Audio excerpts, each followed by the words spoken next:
población. Ya entonces no nos confundamos. Fracción atribuible, fracción etiológica, riesgo atribuible poblacional, proporcional, perdón.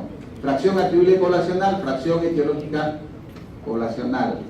Riesgo atribuible poblacional, proporcional. ¿Ya? Son sinónimos. Bien, entonces vamos a empezar revisando el tema del riesgo absoluto. El riesgo absoluto es la tasa de, cuando a usted le dicen el riesgo absoluto, lo que van a calcular es la tasa de incidencia total. ¿Ya? La tasa de incidencia total. Miren, miren, recuerden bien esto. Cuando se dice calcule usted el riesgo absoluto a secas, eso significa que tenemos que calcular el riesgo, la tasa de incidencia acumulada total.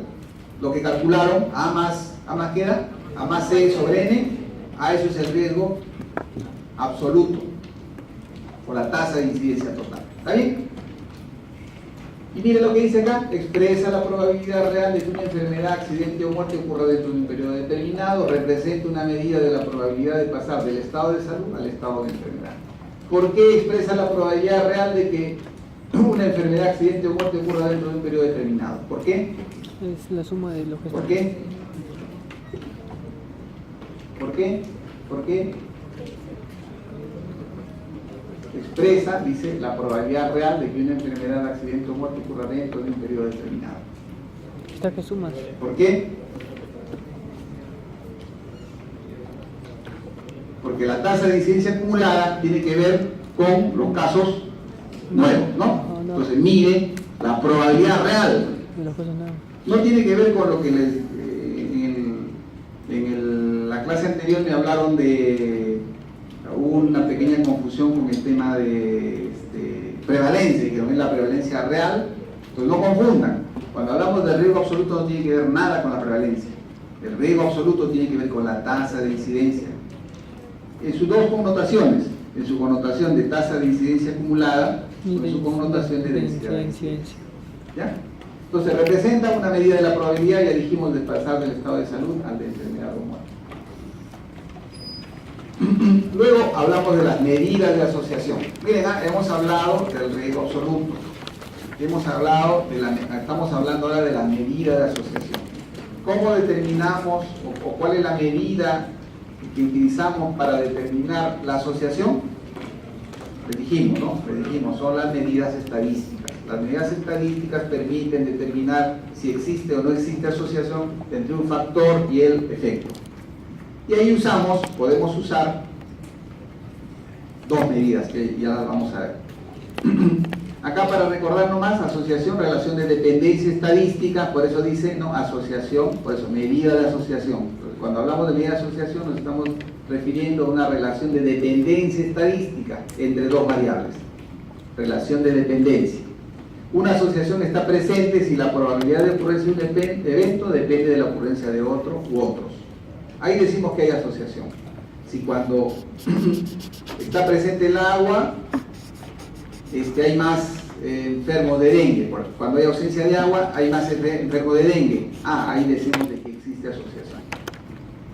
En epidemiología, la aplicación del término asociación siempre implica la intención de establecer una relación de causa-efecto entre una exposición y un daño. La presencia de una asociación estadística no necesariamente implica una relación causal. ¿Qué significa esto? Nuevamente les digo, y esto está en su librito de NOPESE, vean ahí habla de asociación, y esto nos dice, la presencia de una asociación estadística, dice acá, en epidemiología la aplicación del término asociación, entre comillas, siempre implica la intención de establecer una relación de causa-efecto. ¿Por qué decimos eso? Porque cuando nosotros hacemos el análisis causal, y ya lo van a ver en la clase que viene, primero, para iniciar el análisis causal, tenemos que determinar si existe o no asociación estadística. Porque si no hay asociación estadística, mal haríamos en querer determinar que exista asociación causal. ¿Ya? Por eso dice acá, implica intención de establecer una relación causal. Pero, la presencia de asociación estadística no necesariamente determina de que haya una relación de causa. Miren, no es tan complejo. Entonces, ¿qué es lo que debemos rescatar de acá? Que cuando ustedes determinan la existencia de asociación, su conclusión no debe ser de que A es causa de B. Simplemente su conclusión debe ser de que A está asociado estadísticamente con B. Acá tenemos, ¿cómo medimos entonces la asociación estadística? Y esto es un recuerdo para ustedes que han llevado estadística hace poquito. Entonces, hay dos maneras de medir. Usamos la prueba de chi cuadrado o usamos la prueba exacta de Fisher, que es lo más frecuente en tablas de 2×2. ¿Cuándo usamos Fisher? Cuando dicen que uno de los casilleros es 5 menos, o cuando n es 30 o menos. Entonces ahí usamos la prueba exacta de Fisher para calcular si existe o no existe asociación estadística. Acá la prueba de chi cuadrado es la más ampliamente usada y les he puesto este ejemplo y acá está el resultado. Miren, esta fórmula es una fórmula simplificada que también me parece que tenemos peso. Hay incluso un ejercicio, ¿no? Donde usan observado menos esperado al cuadrado sobre la sumatoria, ¿no? Y luego le dicen una fórmula de este tipo. Entonces esta formulita úsenla. Es más fácil, más sencilla. ¿Por qué? Porque yo les digo, no estamos para desarrollar el ejercicio, sino para interpretar la información. Entonces, una vez que hemos hecho el cálculo, nos sale que el chi cuadrado es 21.08. Y nos dice que el valor P es menor de 0. Tantitos. ¿Cómo se llega a determinar este valor P? A ver, vamos a ver de paso que llamamos y vemos quiénes están. Rondinel está. Rondinel Miranda. No está Rondinel. Ahí está. Romeo. Ahí está Rondinelli. Rondinel. A ver, Rondinel. Claudia. ¿Estás dormida, Claudia? No. Ya. ¿Cómo se determina ese valor P? A ver. Claudia. En el abajo. ¿Te acuerdas algo o no?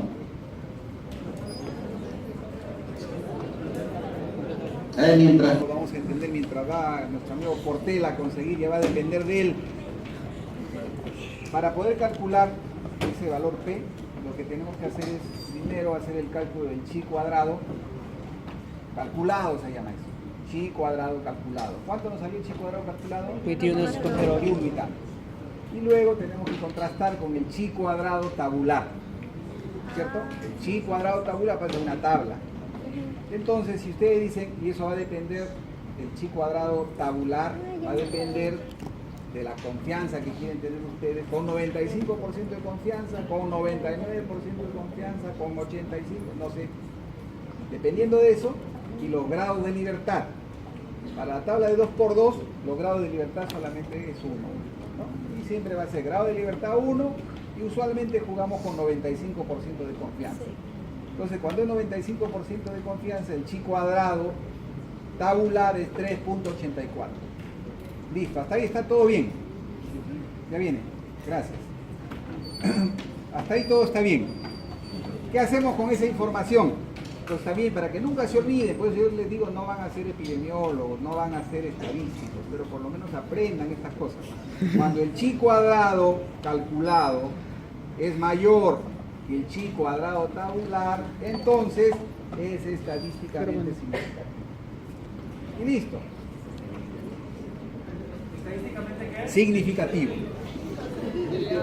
O sea, si has calculado con un 85% de confianza, vas a decir que el P valor es menor de 0.05. Acá le hemos puesto P menor de 0.000. ¿Por qué?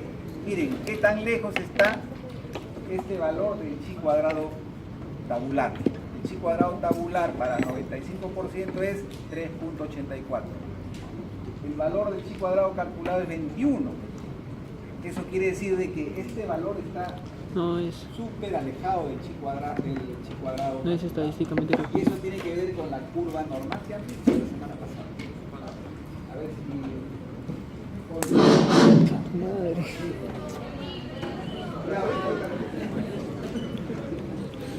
Listo. Les decía. Y esto sí es fácil para que prenderemos la luz, porque no se va a ver, creo, ¿no? Ya, vamos a aprender ahorita. Primero vamos a hacer el...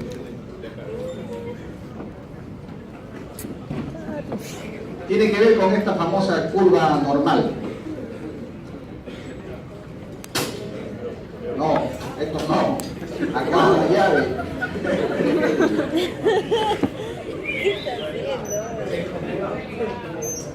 Delegado. ¡Portela! Ajá. Tienes Estás grabando tu audio, ¿sabes? ¿No? Quiere decir, chi cuadrado tabular está acá, 3.34. El chi cuadrado calculado, ¿dónde debe estar? Por acá, acá, por acá. Ya, ahorita entonces esperamos. Delegado. Decíamos que cuando queremos interpretar el resultado, simplemente, primero que tienen que entender la curva normal, pues, ¿no? Entonces la curva normal, esto es 95 y por acá va a estar 5%. Entonces si el chi cuadrado tabular es 3.84 y mi valor chi cuadrado calculado es 21, esto está hacia acá, debe estar por allá. Por eso les decía, si el chi cuadrado calculado es mayor que el chi cuadrado tabular, entonces es estadísticamente significativo. Pero ahí se al revés. Esa es la regla de edición. ¿Qué significa? ¿Qué significa si hubiésemos usado 95% de confianza? Quiere decir de que nuestro p-valor va a ser menor de 0.05. Como esto nos ha salido 21, este es menos que 0.00005. ¿Por qué? Porque nuestro chi cuadrado calculado va a llegar por acá, pues, y ese valor ya no es 5%. Si el chi cuadrado es 3.84, sería 5%, pero como es 21, está lejísimo de 0.05, por eso les hemos puesto 0.000. Regla de decisión. ¿Qué es lo que tienen que aprender? Tienen que aprender esto que les he dicho. Si el chi cuadrado que ustedes tienen calculado es mayor que el chi cuadrado tabular, entonces es estadísticamente significativo. Y si es estadísticamente significativo, generalmente el p-valor es menor de 0.05. ¿Ya? Eso es lo que tienen que entender. ¿Y qué mide? Ahora, el chi cuadrado, ¿qué mide? ¿Qué mide? La asociación estadística, ¿cierto? La asociación estadística. Nada más. Más nada.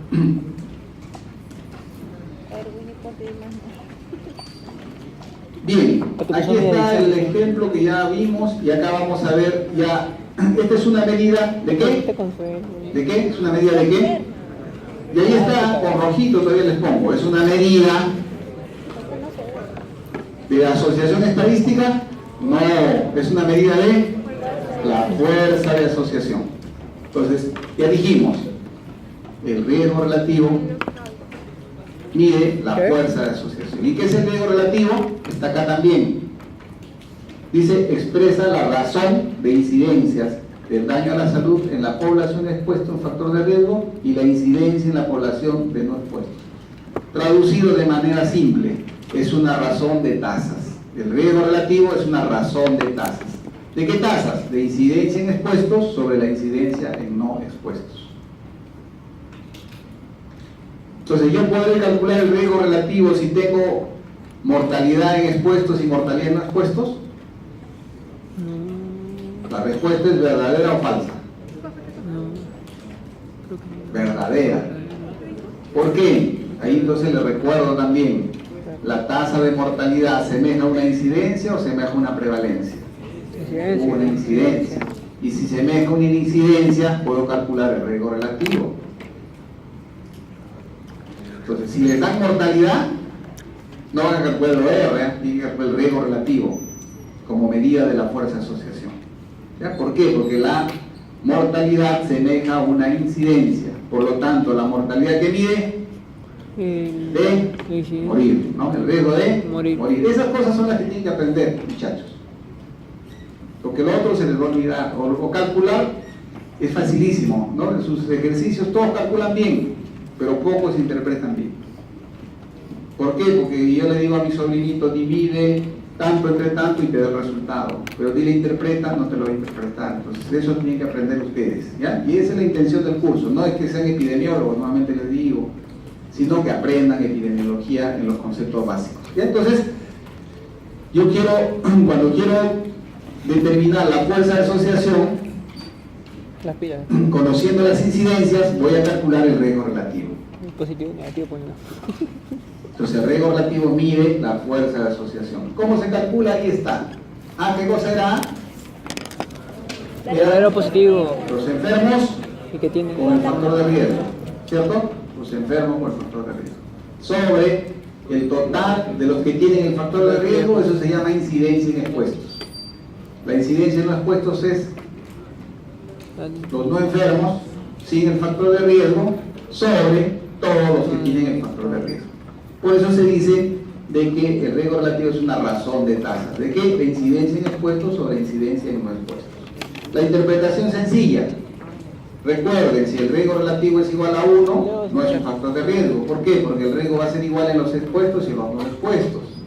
Si el riesgo relativo es mayor de 1, es un factor de riesgo, porque el riesgo, la incidencia o el riesgo va a ser mayor en los expuestos que en los no expuestos.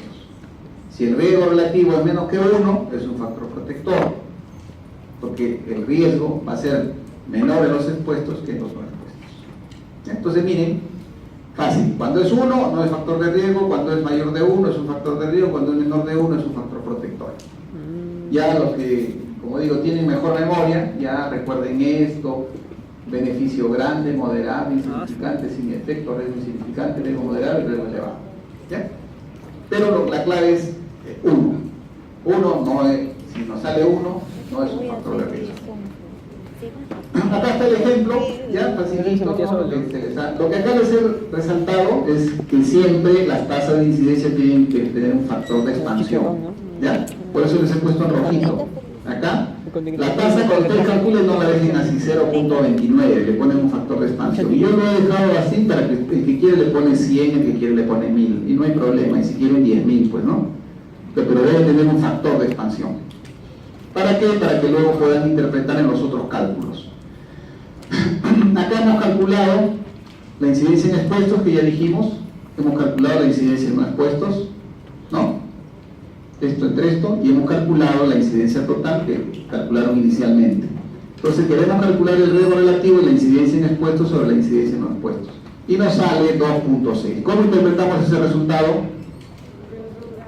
A ver, vamos a preguntar a alguien, pues, para que no se duerma. Mendoza Huegochea. A ver, Santi Esteban Soto. Ya no está. Mendoza Huegochea. Seminario Andrea. Solamente recuerden así de manera, ¿cómo se dice? Sin mayor cuestionamiento. No me cuestionen, ni me pregunten, porque eso lo vamos a ver cuando hagamos diseños. ¿Cuál es el mensaje? El mensaje es de que también estos valores de los riesgos relativos debemos saber si son o no estadísticamente significativos. Y para eso sirve el intervalo de confianza. Entonces, si el intervalo de confianza incluye a 1, a la unidad, quiere decir que no es estadísticamente significativo. Si no incluye, como en este caso, quiere decir de que ese 2.6 es estadísticamente significativo. ¿Y qué significa que sea estadísticamente significativo? Que sí. Que el resultado no se debe al azar, ¿no? Sino que realmente la falta de agua es un factor de riesgo para que se produzca dengue. ¿Ya? Eso es lo que nos quiere decir el intervalo de confianza. Ya cuando hagamos diseños, ahí vamos a volver a retomar el tema del intervalo y vamos a comenzar a calcular cómo se calcula el intervalo de confianza para el riesgo relativo, cómo se calcula el intervalo de confianza para el OR. ¿Ya? Pero ahora solamente recuerden de que si el intervalo de confianza incluye a la unidad, no es estadísticamente significativo, y si no incluye, es estadísticamente significativo. ¿Listo? Sí, pues. Riesgo atribuible. ¿Qué mide el riesgo atribuible? Ya les dije. El impacto potencial, ¿no? Es una medida de impacto potencial. En términos de incidencia, es una medida de impacto potencial en términos de incidencia. Entonces dice, indica lo que puede esperarse que suceda con el daño a la salud en los expuestos si se suprime el factor de riesgo causal. ¿En términos qué? De incidencia. O sea, ¿qué pasa en términos de incidencia si yo elimino el factor de riesgo en los que estaban en riesgo? Eso nos dice el riesgo atribuible. En el ejemplo, miren, yo les he puesto acá, igual es el mismo ejemplo del agua y dengue, y les he puesto acá el K, ¿no? Y desde el comienzo dice K, K, K, y le hemos puesto el factor de K, no K. K, K, no es. Entonces miren, acá, le hemos puesto 100, 100 y 100. ¿Por qué? Porque cuando veamos la fracción atribuible, a veces hay confusión. Entonces, el factor de expansión acá es 100 y dice 29. ¿Y cómo se calcula el riesgo atribuible? La incidencia en expuestos menos la incidencia en no expuestos. Y nos va a salir 18%. ¿Cómo se interpreta esto? Entonces, si dice, lo que dice es, nos dice qué es lo que pasará con la incidencia en los expuestos si eliminamos el factor de riesgo. Entonces, si estos tienen 29% de incidencia y hacemos de que estos que no tienen agua tengan agua, ¿qué incidencia tendrán? Menor, baja. De 11%, ¿cierto? ¿O no? Sí. ¿Me entienden? Sí. ¿Cuál es la incidencia en los que no tienen agua? 29%. ¿Está bien? ¿Cuál es la incidencia en los que tienen agua? 11%. 11%. Si estos que no tienen agua, les pongo agua, ¿qué incidencia espero tener? Esta de acá, ¿cierto? Entonces, ¿cuál será la magnitud de la reducción? 18%. 18%. Eso mide el riesgo atribuible. Dicho de otra manera, si yo elimino el factor de riesgo, o dicho de otra manera, si a los que no tenían agua les pongo agua, voy a reducir la incidencia de dengue en 18%. ¿Está bien? Eso mide el riesgo atribuible. Eso a veces es un poquito difícil de entender, entonces para que lo entendamos mejor se ha creado este otro indicador, que es la fracción atribuible. Ella nos habla en términos porcentuales en cuánto vamos a reducir la presencia de la enfermedad si eliminamos el factor de riesgo, ¿no? Entonces, dice, muestra la proporción. Entonces, cuando usted le dicen, diga usted, ¿cuál es la proporción en la que se reducirá la presencia de dengue si eliminamos el factor de riesgo? ¿Qué van a calcular? El riesgo. La fracción atribuible. Muy bien, la fracción atribuible, no el riesgo atribuible. Escuchen lo que les estamos diciendo. Si ustedes eliminan el factor de riesgo y queremos determinar cuál es el porcentaje en que se reduce el daño, tenemos que usar fracción atribuible. ¿Está bien?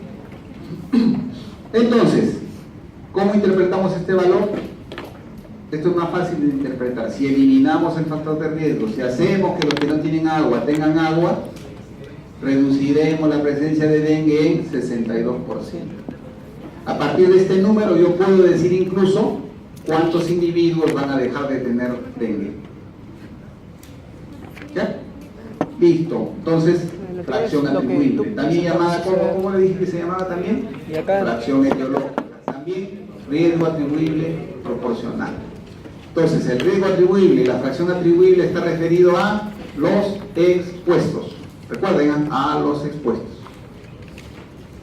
Luego tenemos el riesgo atribuible poblacional, también es la parte de la incidencia de la población que puede atribuirse al factor. Es lo mismo el riesgo atribuible, solo que esto referido a la población. Entonces, ¿cuál es la utilidad del riesgo atribuible poblacional con respecto al riesgo atribuible?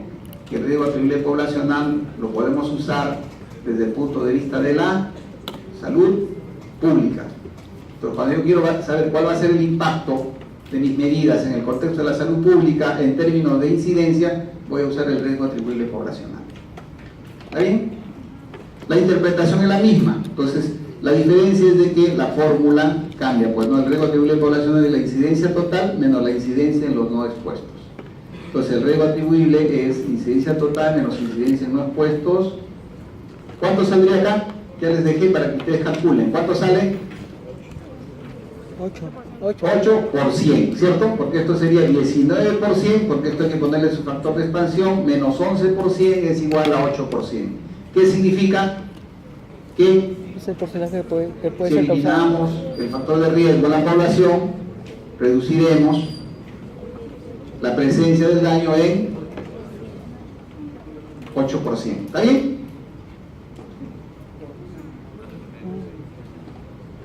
O sea, si a toda la población le ponemos agua, la incidencia va a ir a 0.11. Por lo tanto, la magnitud de la reducción será esta. La interpretación es la misma, solo que en el contexto poblacional. Y más fácil para interpretar cuando hablamos de la fracción atribuible poblacional. Esto es más fácil, la incidencia total menos la incidencia no expuesto sobre la incidencia total por 100. Por eso les decía, no se confundan. Una es la fracción atribuible poblacional y la fracción atribuible está referido en términos proporcionales, mientras que el riesgo atribuible y el riesgo atribuible poblacional en términos de tasa, y la tasa, el factor de K, puede ser 100, puede ser 1000, puede ser 10.000. A ver, el amigo allá que habla tanto y frota la ¿qué está borrando? Está borrando la carpeta. ¿Qué está borrando? ¿Qué significa 42%? Si eliminamos el factor de riesgo en la población, reduciremos la presencia del daño en 42%. O sea, si a todos les ponemos agua, reduciremos la presencia de dengue en 42%. ¿Está bien? Listo. Otra medida, acá volvemos a una medida ¿de qué? ¿De qué dijimos? ¿Es una medida de qué? De la fuerza de asociación. ¿Por qué volvemos acá? Porque vamos a suponer que no tengo incidencias y yo quiero medir la fuerza de asociación. Entonces, para medir la fuerza de asociación, cuando no tengo incidencias, utilizamos la razón de nomios, la razón de productos cruzados, la razón de posibilidades, de probabilidades, de disparidad, de ventaja, o más conocido como odds ratio. Entonces, cuando no tengo incidencias, ¿qué voy a usar para determinar la fuerza de asociación? OR. ¿Qué permite medir? Lo mismo que el riesgo relativo, la fuerza de asociación. ¿Pero en qué circunstancias? Cuando no conocemos la incidencia. ¿Y cuándo no vamos a conocer la incidencia? Cuando tenemos estudios transversales o estudios de casos y controles. Cuando hacemos un estudio transversal, ¿cuál es la medida epidemiológica que utilizamos? La prevalencia, no se olviden, ¿eh? La prevalencia. ¿Y qué mide la prevalencia? La cantidad de carga de la enfermedad, ¿no? La carga de la enfermedad, no se olviden. Entonces, el OR es similar al riesgo relativo, ¿cuándo? Cuando el OR es igual al... O sea, dicho de otra manera, no es lo mismo, matemáticamente yo puedo calcular riesgo relativo o OR, no hay ningún problema, pero eso no es lo correcto. ¿Cuándo? Voy a decir de que el OR es similar al riesgo relativo cuando la prevalencia es baja. ¿Y cuándo se dice que la prevalencia es baja? Cuando la prevalencia es 10 o menos. ¿Ya? Cuando la prevalencia es 10 o menos. Ahí se dice de que la prevalencia es baja. Entonces, en esas circunstancias, el OR se va a aproximar al riesgo relativo. Y por lo tanto se dice que el OR va a ser un estimador del riesgo relativo. Solo en esas circunstancias. Por eso yo les digo, cuando hacen un estudio transversal no pueden calcular riesgo relativo pues, para determinar la asociación, salvo que la prevalencia sea baja. Ahí diremos, sí, se aproxima, ¿no? Pero si no, no. Bien, la interpretación es la misma. Miren, la interpretación es la misma que el riesgo relativo. Entonces, si el OR es igual a 1, no hay asociación. Si es mayor que 1, es un factor de riesgo. Si es menor que 1, es un factor protector. Es lo mismo. Y a ver acá, a ver ahora sí le preguntamos, la que no estuvo atenta, a ver interpreta, ahora sí se fuma,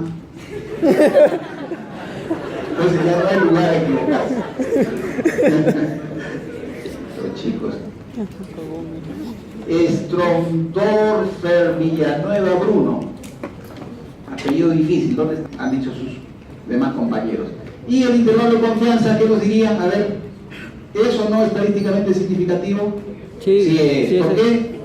Porque no incluye a la unidad, ¿no? Si ahí el intervalo de confianza sería 0,75 a 4,38, ¿qué diríamos? No es estadísticamente significativo. Entonces el 3,47 es producto del azar. No es producto de que el hábito de fumar produce cáncer o está asociado a la presencia de cáncer. ¿Ya? Eso, como digo, lo vamos a revisar un poco más cuando hagamos diseños. Y ahí está el resultado, miren, hasta los que han llegado tarde, si hubiesen leído antes de venir, volteaban la página y decían los fumadores tienen bla bla bla y ya impresionaban al profesor, ¿no? Pero como ni leen eso, y mire, yo les pongo con bastante anticipación toda la información. Entonces, los que se jalan, bien jalados van a estar. Y los que aprueban, tienen que sacar de 16 para arriba, pues. Ese es el reto. Porque les damos todas las facilidades, de verdad, todas las facilidades. ¿Por qué? Porque lo que queremos es que aprendan, pues no que se jalen. Muy bien, listo. Uso del enfoque de riesgo. Podemos usarlo dentro del sistema formal, como también fuera del sistema formal de salud. Dentro del sistema formal permite aumento de las coberturas.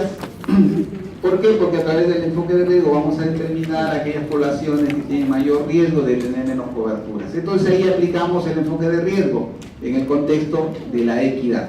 También mejoramiento de los patrones de referencia, modificación de los factores de riesgo. Fundamentalmente en este aspecto está centrado el tema del uso del enfoque de riesgo. También se usa en la reorganización de los sistemas de salud regional y nacional y en el adiestramiento del personal. Todo esto en el contexto de identificar pues, factores de riesgo que están relacionados, por ejemplo, con un sistema de salud no bien organizado. La identificación de esos factores de riesgo va a permitir que nosotros intervengamos y reorganicemos el sistema de salud tanto a nivel regional como a nivel nacional. Y dentro del sistema, fuera del sistema formal de salud, tenemos el autocuidado y atención a la familia. Hay varios ejemplos de esto, ¿no? Por ejemplo, yo les ponía en la clase anterior, decía, el sedentarismo es un factor de riesgo para hipertensión. Ah, miren, eso me sirve para el autocuidado, esa información me sirve para el autocuidado. O lo otro, te dice, las grasas saturadas están asociadas con arteriosclerosis, ¿no? O con hipercolesterolemia. Entonces, esa información también me sirve. Y no solo nosotros como médicos, sino al ama de casa, porque el ama de casa va a un supermercado y comienza a ver de comprar productos que no tengan ácidos grasos saturados. O se determina que las grasas trans son malas para la salud. Entonces cuando uno va al supermercado, esa determinación de que hay un riesgo por consumir grasas trans nos va a servir desde el punto de vista del autocuidado y la atención a la familia. Entonces también el enfoque de riesgo puede ser usado fuera del sistema formal de atención. También en la atención comunitaria y en las políticas intersectoriales, ¿no? Importante, también ya creo que dimos el ejemplo cuando analizamos el tema de recién nacidos y los factores de riesgo, en el contexto de las políticas intersectoriales también va a tener aplicación el enfoque de riesgo fuera del sistema formal de atención de salud. Y finalmente, ¿cuáles son los pasos en el estudio de riesgo? Lo ideal es que exista revisiones sistemáticas de información disponible. Si tenemos esta información ya no hay necesidad de hacer mayor trabajo. ¿Por qué? Porque vamos a tener la información y lo que vamos a aplicar nosotros simplemente son las medidas de prevención. Pero si no existe esta información, tenemos que hacer primero investigación epidemiológica, tenemos que hacer revisión de la estructura y el funcionamiento del sistema de atención de salud, tenemos que desarrollar pruebas y probar nuevas estrategias en el campo y finalmente evaluar estas nuevas estrategias. Entonces son los pasos cuando hacemos el estudio de riesgo.